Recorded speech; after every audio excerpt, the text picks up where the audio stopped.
Started. Mr. Manager, what do we got coming up this week? Thank you, Mayor. Have a full public agenda, have 5 people on the agenda. We're going to reach out to Mr. Schumacher to get a little better feel for his issues in advance of the meeting. That's all I have on page 1. On page 2, new council business number 1. This is an IRB project and a tax exemption for the construction and equipping of an 18 to 20,000 square foot manufacturing building, and also the renovation of a few other buildings on their campus. A $2.5 million investment with 10 new employees over the next 5 years. They qualify for an 80% tax exemption based on the council policy. Page 3, number 2, this would be the extension of another 5 years of an EDX tax exemption for B&B Air Parts.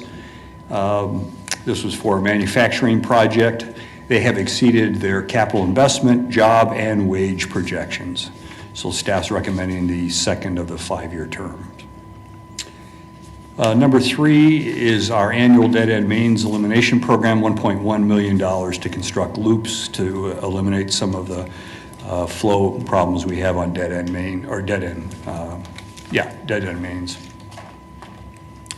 Number 4 is our annual water main project for future development, $2.3 million to extend water mains to underserved areas of the community. Number 5 is our owner's advisor agreement for the BNR project. We solicited proposals, and Garver was the firm that submitted and was awarded this agreement. They've already executed on the first phase. This would be for the remaining work. Total cost of $14.5 million to provide the design oversight, construction observation, and contract administration for the BNR project. Number 6 is a budget adjustment for MABCD. This is the general fund portion of their budget. $85,000 budget amendment to cover the cost of emergency demolitions. And I haven't thoroughly enjoyed my agenda packet yet, I'm sorry, but is it coming from personnel, it says? Yeah, we have some savings, so we're moving money from line items. Okay. And do we anticipate that in the future this might happen again, and what would we do? Because there might not be future salary savings. Actually, it's, you're clairvoyant. There's clairvoyant, actually, I love it. Well, I could have said other things, so that was, I'm sorry, Bob's evaluation. Bob's evaluation is coming again soon, and I will be chairing that committee this year. So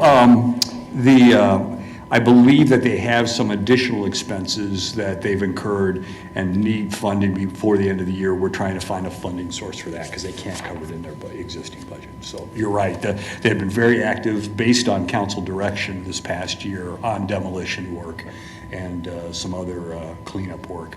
I think it's the cleanup work that is actually presenting the budget challenge, the next one. Yeah. Okay.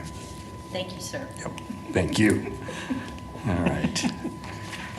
Number 7 is the adoption of the 2021 Uniform Plumbing Code. It has been approved by the Plumbing Board.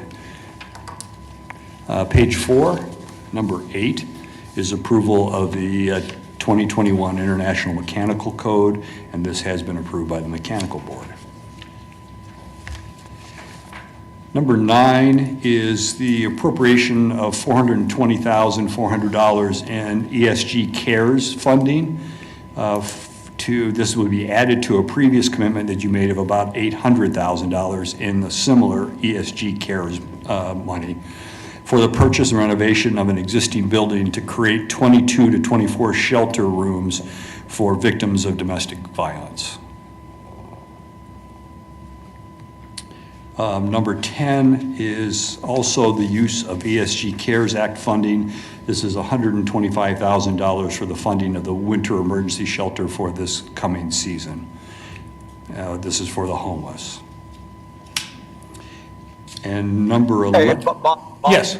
Bob, this is Jeff. Just just a quick question. What's our process for?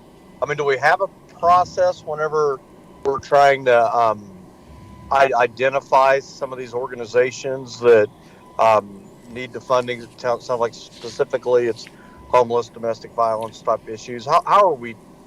How do you deal with this as to who gets the allocation and who doesn't? Right, Jeff. Obviously, there's a limited number of agencies that can qualify for this specialized funding of CARES Act. I'll let Sally talk about how we work with the agencies.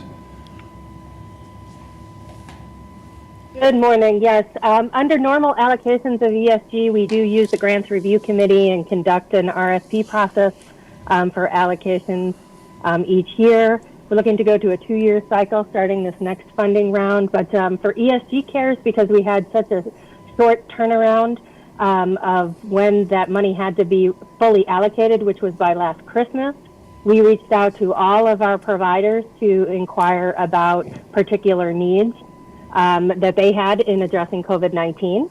And then this time around, obviously, this is funding that was fully allocated as of December 25th of last year, but had been returned because it was underutilized in one or more program areas. The emergency shelter turned to be a critical need in our community for this upcoming winter. And we are reallocating funds back to Humankind that were allocated to them previously. So they did not just spend every dime they had received. They left the money back to possibly be reallocated. So it is funds that was originally allocated to them last year. Okay, but what you're saying is all the homeless caregiving facilities, that they've all had the same opportunities in this. No, I mean, we're not picking one over another. Basically, they've all had equal opportunity. They did when we first, the first time around when we allocated it, they did. We reached out to all of our ESG providers and actually asked them, what do you need? And there were great variances on what it was they had requested. This time around, we're again just reallocating funding that had already been allocated to them for one purpose to use for another. So that's what I was trying to figure out. Why wasn't the allocation exercised before? It was actually not needed. So we had a couple of different programs where they spent less than they needed for one reason or another. The Humankind allocations, the returned money was from the extension of the winter shelter last season. And we had just estimated what they were going to need because they were operating in a different model. They were operating a 24/7 shelter rather than just the overnight shelter. And more than what they needed had been obligated. Same holds true for the funding that was returned for the women's winter shelter last winter. They used the 316 hotel prior to converting it to permanent supportive housing to provide winter shelter. And again, that was the first time that activity, the only time that activity occurred at that location. And they didn't need as much as we had anticipated. And rather than just spending the money, as many do, they left it available. Okay, so is that kind of our process and procedure then? If you return money, you have the first opportunity to get that money whenever it comes back into the pool? Honestly, they usually don't end up returning money. So no. Okay. Yeah. Okay. I'm just making sure we're consistent. Thank you. No problem. I have a question too. I believe the Salvation Army had also made a request for an emergency winter homeless shelter. So where does that stand? Sally? I have not seen a request for an emergency winter shelter from Salvation Army. Yeah, I've seen some discussion about them wanting to do a substance abuse recovery center, but they're still well into the planning phase on that. Okay. Yeah, I'll just jump in. I've met with them. I think all of us have scheduled meetings with them, and they've mentioned it, but I don't think they've submitted anything formal. I would. Okay. Yeah, I would agree. I've met with them as well, and I think they're wanting assistance. They're new majors to the community, and so they're figuring out our processes and how we go about doing it. And they're raising their hand, but they need to get educated. So Understood. Thank you. Number 11 is really an extension of this discussion. It would allocate $34,000 in ESG CARES funding for furnishings and bedding for the studios at Humankind. That's all I have on page 4, and I don't have anything on page 5 or on page 6. Page 7, number 6 is the payment of a settlement, $85,000 settlement stemming from a motorcycle accident.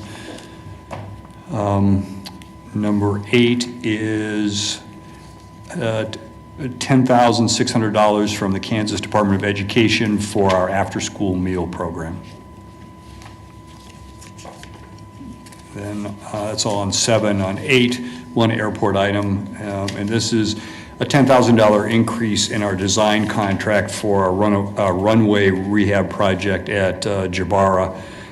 We went out to bid, received high bids, and went back to contractors to ask why, and it seems that the way that we asked for the project to be completed was not working into their construction schedule. So where the $10,000 design contract will allow us to break this into phases.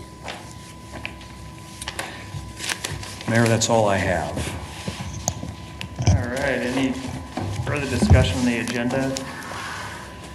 Anything for the good of the group? See none. If there's no objection, we'll adjourn. We are adjourned. Thank you.